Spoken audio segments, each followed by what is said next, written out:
Every day, there's a battle for your mind raging. Information coming from every angle with the will to deceive. Fear not. You found the place for truth.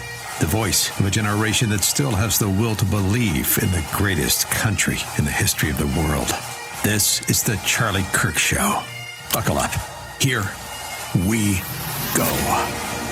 Hey everybody, welcome to the Charlie Kirk Show. Andrew Kolvet in for the one and only Charlie Kirk, who starts his college tour. The fall tour is kicking off today in Utah.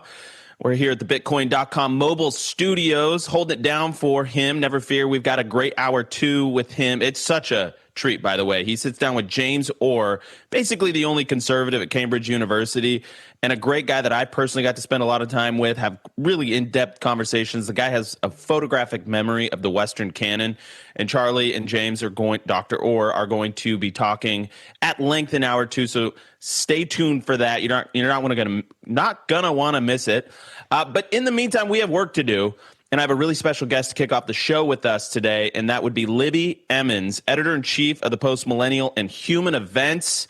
A great guest. But Libby, before we dive into it, there was a clip of you and Jack Posobiec on Timcast last night, and that's why you're here, because it was such a great jumping-off point for the discussion I want to have with you. Go ahead and play cut 407.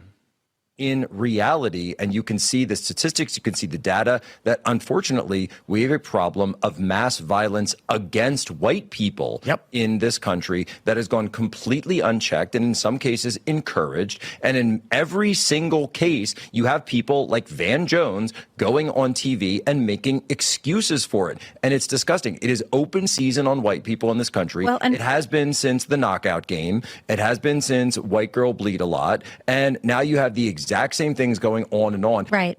You also, I mean, but it was. I mean, I'm not trying to be mean. We also saw because they view them as white. We also saw a young black woman. Well, they were the Hasidic Jews wearing the big hats, an illegal immigrant, and thrown off a bridge in Annapolis.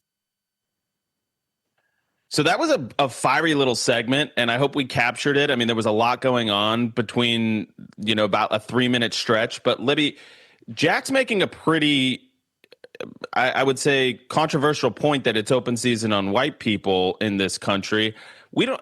I guess the floor is yours, Libby. Is that true? What are we really dealing with? I want to narrow down on what is happening in this moment. This clip from Irina Zarutska and her tragic death, I think it's radicalizing a lot of people, and it's moved the Overton window more rapidly than I have seen anything do in a long time. So, Libby, the floor is yours.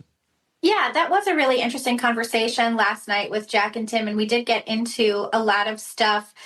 Jack was saying that it's open season on white people in this country, and I think it's really important to remember when you hear a comment like that, that under the Biden administration, the FBI said outright that the biggest domestic threat in this country, the biggest, threat of domestic extremism in the country were from white supremacists. We've had years and years of rhetoric saying that white people are inherently racist, that there's nothing that they can do to undo their racism, that they have to do the work of anti-racism, which means stepping back, which means giving up jobs, which means, giving your alleged privilege in society to people who are, black and brown in this culture. And we've seen that repeatedly over the years with the George Floyd death in, May 2020. That rhetoric really ramped up a lot more. And we saw it throughout that summer, right? I mean, we saw white shop owners in Democrat cities being targeted and harassed essentially for being white while there was a BLM protest going on. We saw Trump supporters being shot because they were white Trump supporters. I don't know necessarily that it's open season on white people now more than ever, but there certainly has been a justified idea of violence against white people for some time. You can even go back several years ago to the whole punch a Nazi concept. And the punch a Nazi concept, maybe it sounds great, like punch Nazis, but when all white people were equated to be Nazis because they can't control their own racism, it becomes, punch white people. And we certainly have seen some of that. And I totally agree that there is something that we have not been able to talk about. I used to mock this expression from the left that we have to have a conversation about it. We have to have a conversation about racism in America and systemic racism. Well, in this instance, I think there is some validity to this sentiment that we have to have a conversation about what we've not been able to have a conversation about.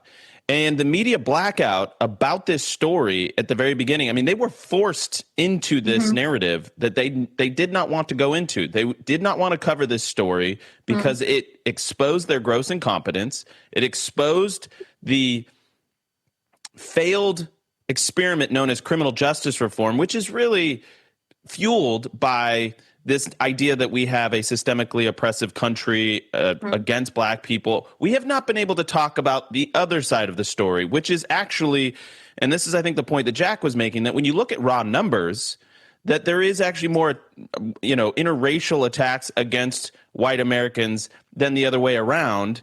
And that's, when you per capita, it's even more extreme because black people only represent about 12.5% of the population. And so but let me play a clip here, because yesterday Charlie talked about the fact that Van Jones came after him for race mongering, hate mongering about this. Well, there's a clip going around from Van Jones in that era, 2020, that you talked about, Libby, right after George Floyd died in Minneapolis, 398.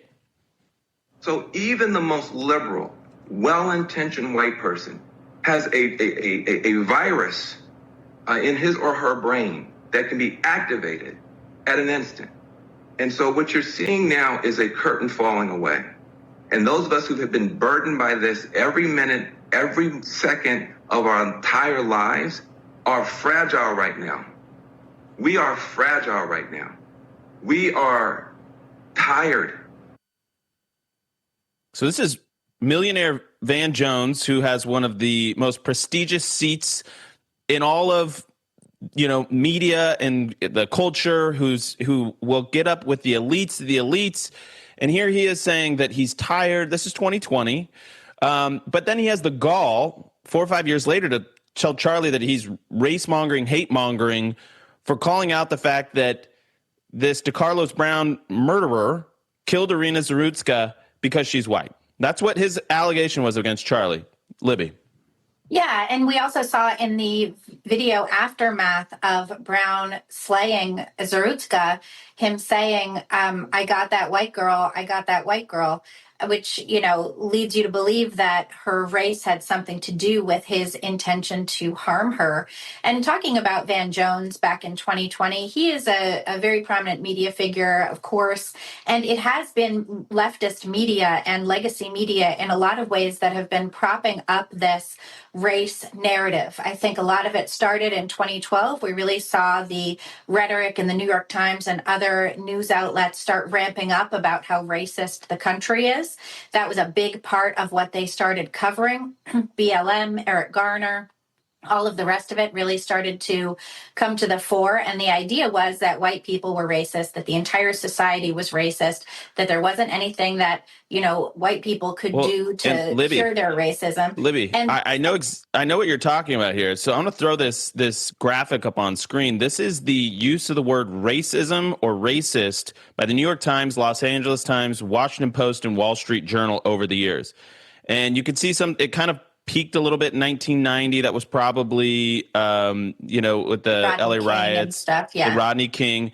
And then it kind of went down again. And then we have the election of Obama. And then you have Ferguson. And then you have George Floyd. And it's stratospheric. And this is the point I think that a lot of us are making right now, is that we have been living under a narrative built on fake statistics and lies. And those lies have consequences. And those consequences mean that murderers are roaming the streets to maim and hurt and kill people like Irina Zarutska. And we're done with it. We're done with it. It's not that we don't like black people or brown people. We love all Americans. We want everybody to be safe and healthy and secure and thriving in this country. But we're sick and tired of living under a lie. Libby, let's just go through the breaks, because this is too much fun with you to have this conversation. So on stream, on podcast, you'll hear this conversation. We'll be right back.